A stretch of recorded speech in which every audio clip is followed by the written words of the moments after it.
Next guest, he's an actor who has starred in numerous TV series such as Southland, Luke Cage, that's Marvel's Luke Cage, I love that show, and films such as 2 Week Notice and Lucky Number 11. He's currently starring in ABC's hit crime drama produced by 50 Cent called For Life. Please, everybody, give a very warm welcome while I get him onto the live. Where is he? Where is he? Where is he? Dorian. There he is. Let's get Dorian on here. If I can find him really quickly. There he is. Hey, Dorian. All right, so let's get Dorian on here. Make sure I can hear you. Hold on for a second. I'm having a tough time hearing you. Has gone missing. Oh, okay. There we go. I don't know. You sound far away. Okay, can you hear me now? I mean, a little bit. Yeah. A little bit? Okay, I put my other earpod in. Hopefully that helps a little bit. I know that we're very limited on time, so I want to get right into everything. First and foremost, welcome and thank you.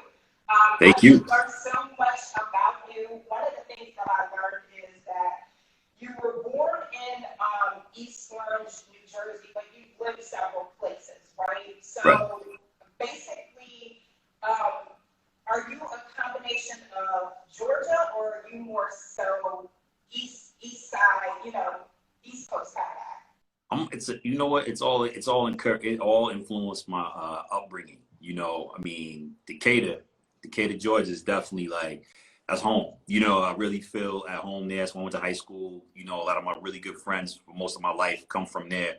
So that's a major part of me. But so is New Jersey, and especially Brooklyn. So I'm like a nice little mix, I think, of all of those things. They've all had major influence. Can you hear me now? I can hear you. Yeah. Okay. And so you had major influence on it in Decatur and on the East Coast. Is that where you started DJing? Yeah. Pretty much. Well, you know what? I didn't really start DJing until probably my early 20s and in Brooklyn. And that's when I started. I did it. A lot of my friends were waiting tables and things like that. All that, actors trying to augment their income, and throwing parties kind of helped me out a little bit. That and doing commercials and stuff. But something I've been doing. I've been into it my whole life, ever since I can remember. My uncle was a DJ. Is still a DJ, and he's 10 years older than me, and I just want to do everything he did. So that got me into it from probably the age 7 on. I've been addicted to music. Okay, that's going to bring me to questions later on that I have for you, because we're going to do a quick, fast round question thing. Right. Okay, so I got some stuff for you. So let's jump right into what you're doing now, because you're holding down, you're still DJing, and you are acting full-time, because you have a reoccurring role on ABC's For Life. So tell us about your role on that. Yeah, I played Jamal Bishop, who is Aaron Wallace's. Aaron is the main character, played by Nicholas Pinnock. I'm his best friend in prison, and I kind of showed him the ropes for the years that he was there, and ended up having to really have his back to make sure he got out of there in one piece. And he's a combination of several characters that the story is based on. Isaac Wright Jr., his real life, and it's big. My character is a bunch of different characters that he came up with in prison, and who helped him, navigate his way through there. And then we developed my character through that. So I know that the show is going on its 2nd season, and we do see a lot of shows showcasing men incarcerated.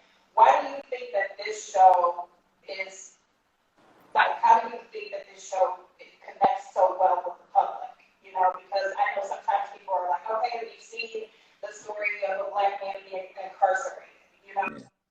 I mean, I think the biggest thing is that there's hope, because it's a true story. So everybody knows that Isaac got out. We know that he lived. We know that he may have encountered some terrible things, but he came out of it stronger and more powerful and more influential.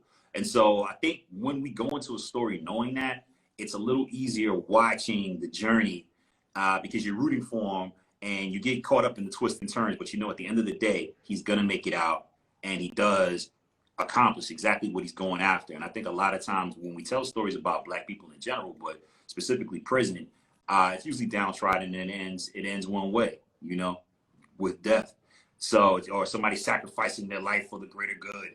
Whereas this is something where it's a guy who actually gets to get out there and encourage and influence the greater good. And I think that's why a lot of people are drawn to the story. And then your character, like you said, is, was influential in helping him, whether it was for his cases or to, get out. Why do you think that your character is so important to his journey? Well, I mean, because so often, you know about people navigating their way through prison. Like no one does it. No one gets through life by themselves. And here's a guy who is not a gangster. He's not a tough guy. I mean, he's a tough guy in his heart and his resilience, but he's not like a dude who's muscle on the street. And you figure, how do you navigate these worlds and these waters where there's people who are hardened criminals right next to you? How do you get through that? And you need support. You need a support system. So I think particularly with Jamal, the way in which the character's been crafted, especially when they get into his sexuality and things of that nature, you realize that, these guys, they are both oddballs in this society. And so you see why they're drawn together and why they have to have each other's back and take care of each other. And that happens on the outside. And I think in the show, we show that life on the outside can be very similar to life on the inside. So ABC Sport Line airs every Tuesday? Wednesday. Every Wednesday. Yes. Every Wednesday. So everybody check that out. But before you go, I want to do quick questions. And then, because I only have 5 minutes left. I was told it's a 15-minute burnout. You got a lot of things to do. Yeah, run out of here. Let me spit these questions off. Right. So since you're a DJ, Prince or Michael Jackson? Ooh, it's a tough one. Okay, here's the thing. Michael Jackson when I was a kid, Prince when I hit puberty. Because Michael Jackson was great as a kid, dancing and stuff like that, but Prince came in very handy when I started getting really into girls. Okay, so Netflix or Hulu? Ooh, it's a tough one. Netflix, probably because of the whole Marvel thing, that was, it gave my wife her first start. So I'm gonna have to roll with Netflix on this one. For sure. Okay, here goes another question. 80s music or 90s? Ooh, that's a tough one. Man, I'll take 80s soul and 90s hip hop. I know I'm like not really answering these questions the way I'm supposed to, but it's hard. Those are tough ones, man. The 80s soul music definitely, I think, beats 90s soul music, even though I love 90s soul music. But 90s hip hop is really, and I'm a big 80s hip hop fan. I came up on it, but 90s hip hop really is when we hit our stride in the music. So I'm gonna have to say 90s hip hop over that. Okay, last one. Biggie or Tupac? Biggie, come on, man. I'm a Brooklyn dude. I love Pac. Don't get me wrong, but I mean, come on. I lived on St. James. I lived across the street from Big. So, not while he was there from his crib. So there's no way I would. Nah, come on. I love Pac. Don't get me wrong. He's incredible, but Biggie all day. Cut it out. It's not even a question. All right. Well, thanks so much, Dorian, for talking to me. I know that you're a very busy man, but I will encourage people to check out For Life. It's on ABC, a very good show. And like you said, based on a true story. And And you can also see Dorian in his prime doing his thing, okay? But thanks so much for talking to me today. Thank you. Enjoy the rest of your day. It was a pleasure. Thank you for having me. Do this again. Yeah, we need to. All right. Bye. God bless.